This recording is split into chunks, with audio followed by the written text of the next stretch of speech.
El 26 de febrero, el portal Epicentro emitió un reportaje que se titulaba La pesadilla de Paula Vélez en Perú. En ese reportaje veíamos a una denunciante, que es la que acabo de mencionar, donde ella denuncia a su expareja y padre de su hijo de acoso sistemático judicial con 38 procesos, donde además habla de un acoso a todo nivel, a toda instancia, donde ella es víctima y perseguida judicialmente, con la intención de que su expareja tenga la potestad de su hijo. En ese reportaje no hemos escuchado la otra cara que está siendo aludida. Pero aquí en Perú 21 vamos a escuchar la versión de Víctor Roca, quien es el padre del niño y la expareja de la señora Paula Vélez. ¿Cómo está? Bienvenido a Perú 21. Buenos días, muchas gracias por la oportunidad, puesto que la entrevista a la cual hace mención me difama y me calumnia y está plagada de mentiras sin que se me haya dado la oportunidad de poder rebatir o poder explicar las cosas, por lo que le agradezco a usted y al medio. ¿Lo llamaron en algún momento? No, nunca. Yo me enteré de la publicación, puesto que comencé a recibir llamadas. Si bien es cierto, en la publicación nunca se dice mi nombre, sí se dice que soy el padre y que soy la pareja. Yo tuve una relación estable, pública y notoria con esta persona por más de 6 años. Por consiguiente, a la hora que dicen el padre de mi hijo, a la hora que dicen mi expareja, es obvio que se refieren a mí. Yo no tengo Twitter, no tengo o X ahora, no tengo TikTok, pero sí comencé a recibir llamadas de muchas personas que conozco diciéndome, Sobre la "Cab- publicación. ¿Cuándo usted conoce a la señora Paula Vélez? yo la conozco a fines del año 2013, que estaba realizando una visita en Medellín, en Colombia. Me la presentó una amiga, ella recién había llegado de Inglaterra, donde había radicado desde los 19 años, y se encontraba trabajando ahí en Medellín en ese momento. Y yo la conozco a fines del 2013. Y empezamos una relación de amistad. Claro. ¿Y cuándo se convierte esa relación de amistad ya en una relación sentimental? En esta relación de amistad, yo volví a visitarla en algunas oportunidades en Medellín y ella vino en algunas oportunidades a Perú. Como ella tiene nacionalidad inglesa, esas veces que solo venía de visita entraba con pasaporte inglés. Pero en agosto, habiendo perdido el trabajo en Colombia, en agosto del año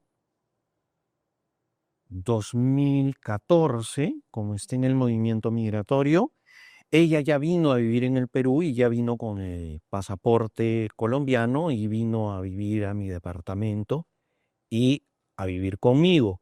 Eso fue en el año 14. Yo acá quisiera hacer una mención. Ella dice que vino al Perú porque tenía una opción de trabajo. Y como yo le he dicho, todo ese reportaje está plagado de mentiras que no han sido contrastadas con mi persona. Ella no vino por trabajo.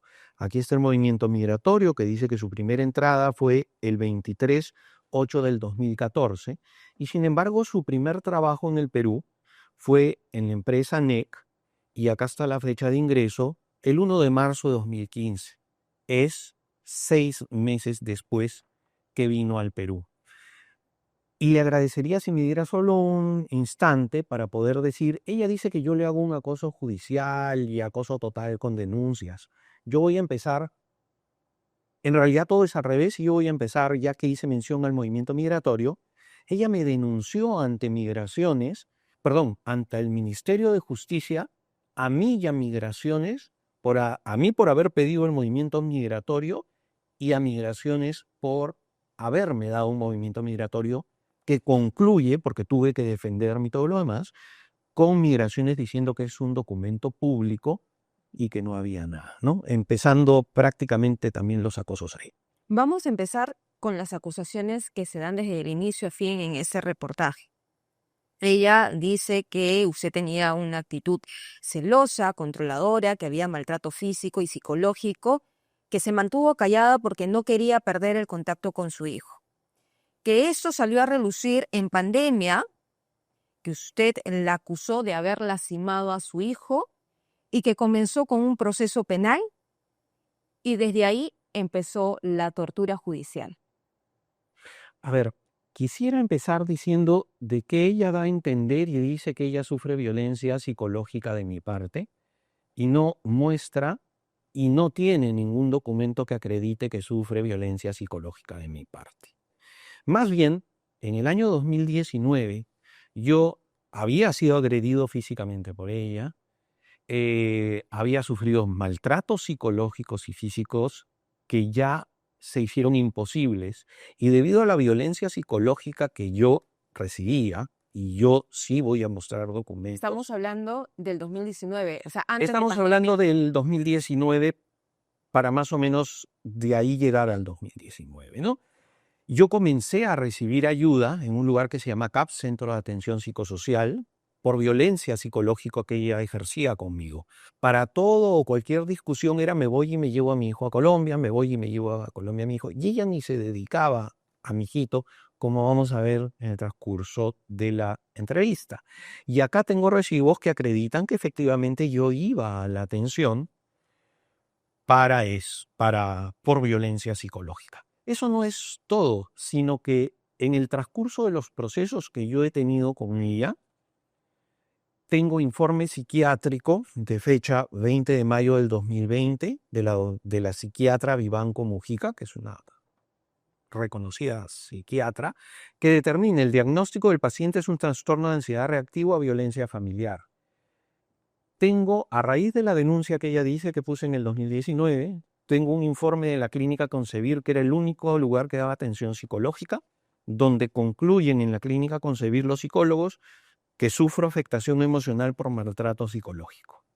Posteriormente, se me expidió un nuevo informe psiquiátrico de la doctora Vivanco, donde concluye, esto es en octubre del 2022, donde concluye que es trastorno de ansiedad generalizada, trastorno de pánico, por lo que esta Paula Vélez genera en mi persona. ¿Qué pasó en esta denuncia que usted hizo hacia ella por haber lastimado a su hijo? Como le decía, nosotros, mi hijo y yo, sufríamos violencia psicológica.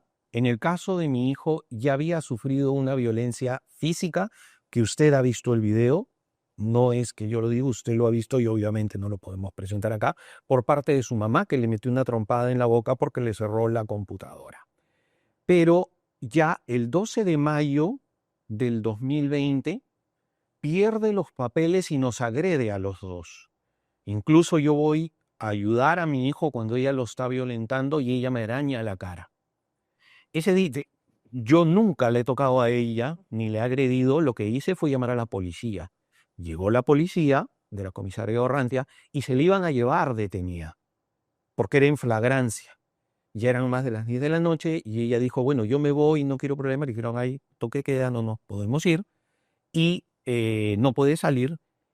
Y se comprometió que el día siguiente se retiraba. Ella dice que es mentira, porque en la ocurrencia no dice eso. Yo tengo el WhatsApp donde le digo al policía, me dejaron un número por si se ponía agresiva de nuevo, y le digo que ya había concedido salvoconducto y se retiraba.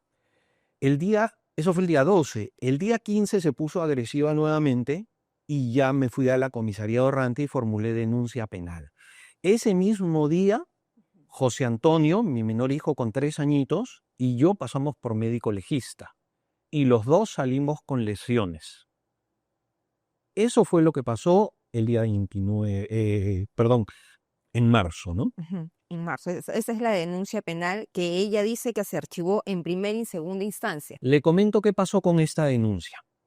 Esta denuncia se inicia con la pandemia y citan a José Antonio, a psicólogo, que fue el 20 de septiembre del 2020 y salió que era un niño normal y totalmente ajeno a lo que pasaba, al conflicto que pudiera haber en el hogar, pero citaron a José Antonio a Cámara Gesell para el día 20 de noviembre del año Ahí está el documento. 2020.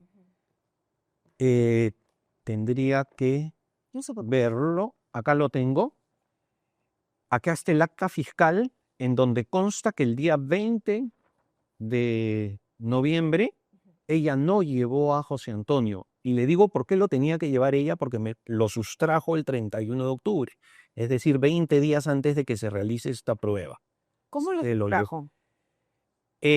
Ella me saca con engaños el día 30 de octubre, 31 de octubre me saca con engaños para que yo vaya a comprar y se lo lleva a la fuerza del departamento.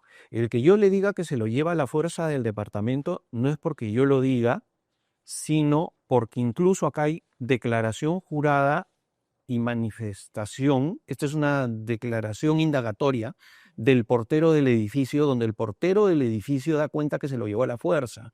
Mi hijito no se quería ir con ella y ella se lo lleva a la fuerza al punto que yo me entero porque estaba haciendo las compras y el portero le dice, oiga, se están llevando al niño, el niño no quiere ir, le dice a la señora que me ayuda en la casa y la señora me llamó para que vuelva. No volví a ver a mi hijo ni he estado con mi hijo a solas hasta el día de hoy. Porque Ahora, el reportaje ella señala que el SEM le recomendó a ella y que a su hijo que salieran del hogar. Esto habría sido en octubre y que por eso le otorgaron esas medidas de protección. no, yo le comento.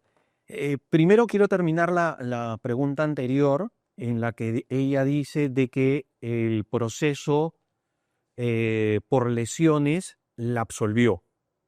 Eso es una verdad media. José Antonio pasó por médico legista, como lo he dicho, y tenía lesiones. ¿Qué pasó en primera instancia? Y lo tengo acá.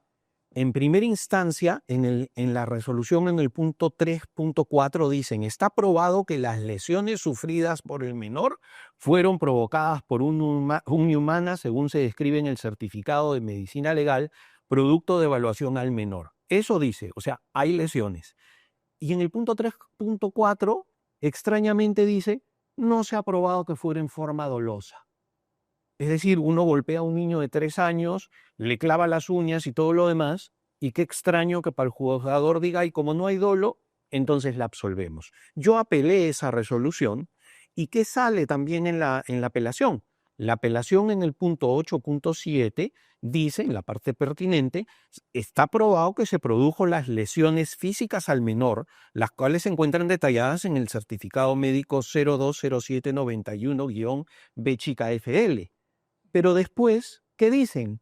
Mas no existe evidencia de que haya sido causada en el ánimo de la intención de causar daño al menor, porque lo que no se aprecia es el elemento subjetivo del dolo. Es decir, tanto el juzgado como la sala dejan en claro que sí lesionó a un niñito de 3 años, pero como dicen es que no consideran que ha habido dolo, lo archivan, ¿no? Con eso concluyo la parte anterior.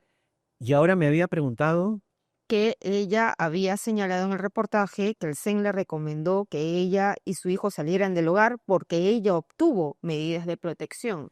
a ver, este es un tema muy importante porque ella durante toda la entrevista habla de las medidas de protección y las medidas de protección y las medidas de protección. Cuando yo denuncio a la mamá de mi hijo, a Paula Vélez, el 15 de mayo del 2020, ella inmediatamente me denuncia y ahí empieza una cantaleta de denuncias que me ha metido hasta el día de hoy. ¿Qué pasó con su denuncia? El séptimo juzgado de familia, el 28 de mayo, le deniega medidas de protección. Y acá está la resolución.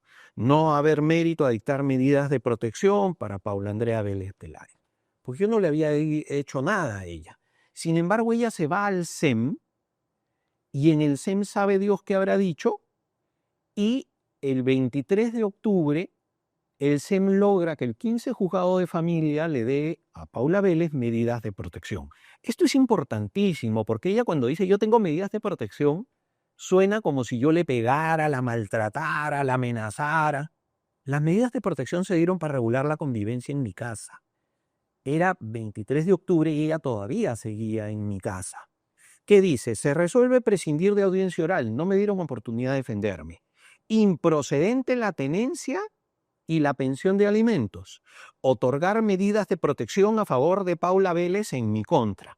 ¿Cuáles son las medidas de protección? Prohibición de todo tipo de acto que implique violencia psicológica, tales como insultos, impropedios, agresiones verbales y cualquier otra clase de daño que menoscabe la integridad psicológica de la agraviada. Es decir, no le faltes el respeto, no le levantes la voz. Segundo, prohibición de realizar cualquier acto que ponga en peligro la integridad física y emocional del menor. Y tercero, prohibición de realizar cualquier acción que limite las funciones de la madre respecto a la educación y crianza del menor de su hijo. ¿En qué parte de las medidas de protección hay un riesgo de que yo la agreda físicamente o algo por eso? Claro, y al final dicen. Estas son las medidas de protección. Ahora usted me dice o me pregunta si es que el SEM le puede haber recomendado que se vaya. No, es imposible que el SEM le hubiera dicho que lo haga porque la resolución es clara, improcedente la tenencia. Si acá hubieran sido las cosas como dice ella, a mí me hubieran podido sacar de mi departamento, me hubieran dado una orden de alejamiento. No, estas son las medidas de protección que ella tiene. Y estas medidas de protección han generado que me ponga más, tengo un cuadro por acá, me ha generado más de, perdón, creo que le pasé el documento. Sí, acá tengo. Que me ha generado más de 23 denuncias, pero ya el acoso de las denuncias de ella, que están acá, ya el acoso llega a tal punto que se va a la comisaría de Miraflores, al área de familia, y me denuncia en familia por un hecho, ¿no? Y dice violencia psicológica. Y sale y inmediatamente se va a la de Pincri de Miraflores y me denuncia por resistencia a la autoridad, por el mismo hecho, porque trata de ver por dónde hacer las cosas. Entonces es imposible que el SEM le hubiera dicho váyase con su hijo porque el SEM estaría diciéndole no respetes una orden judicial.